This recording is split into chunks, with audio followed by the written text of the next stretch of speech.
में चुनावी ऐलान के बाद से ही सबको इंतजार था कि आखिर कांग्रेस और समाजवादी पार्टी के बीच में सीटों को लेकर क्या बातचीत होती है, क्या बात बनती है, और अगर बात बनती है तो समाजवादी पार्टी कांग्रेस को उत्तर प्रदेश में कितनी सीटें देगी।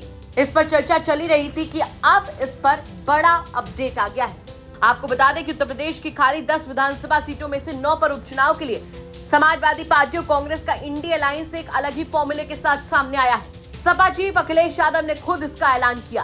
इस फॉर्मूले के तहत इंडी अलायंस के साझे यानी कि ज्वाइंट प्रत्याशी सभी 9 सीटों पर चुनाव लड़ेंगे। खास बात यह है कि सारे प्रत्याशी सपा के चुनाव चिन्ह यानी साइकिल के सिंबल पर मैदान में उतरेंगे। अखिलेश यादव ने सोशल मीडिया प्लेटफॉर्म एक्स पर पोस्ट करके इसकी जानकारी दी है। उन्होंने एक्स पर लिखा, बात सीट की नहीं जीत की है। इस रणनीति के तहत इंडिया गठबंधन के संयुक्त प्रत्याशी सभी 9 सीटों पर समाजवादी पार्टी की चुनाव चिन्ह साइकिल के निशान पर चुनाव लड़ेंगे। कांग्रेस और समाजवादी पार्टी एक बड़ी जीत के लिए एकजुट होकर कंधे से कंधा मिलाकर साथ खड़ी है। इंडिया गठबंधन इस उपचुनाव में जीत का एक नया अध्याय लिखने जा रहा है। कांग्रेस पार्टी के शीर्ष नेतृत्व से लेकर बूथ स्तर तक के कार्यकर्ताओं के साथ आने से समाजवादी पार्टी की शक्ति कई गुना बढ़ी है। इस अभूतपूर्व सहयोग और समर्थन से सभी 9 विधानसभा सीटों पर इंडिया गठबंधन का एक एक कार्यकर्ता जीत का संकल्प लेकर नई ऊर्जा से भर गया है। ये देश का संविधान, सौहार्द और पीडीए का मान सम्मान बचाने का चुनाव है। इसलिए हमारी सबसे अपील है, एक भी वोट न घटने पाए, एक भी वोट न बटने पाए। देश हित में इंडिया गठबंधन की सद्भाव भरी एकता और एकजुटता आज भी नया इतिहास लिखेगी और कल भी। आपको बता दें कि उत्तर प्रदेश में 9 सीटों पर 13 नवंबर को चुनाव होने हैं।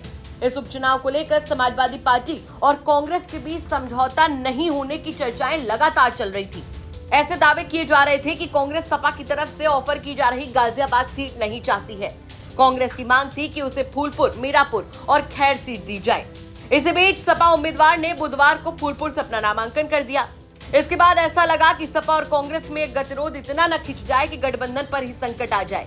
लेकिन तभी अखिलेश यादव इस यूनिक फॉर्मूले के तहत चुनाव लड़ने का ऐलान कर देते हैं।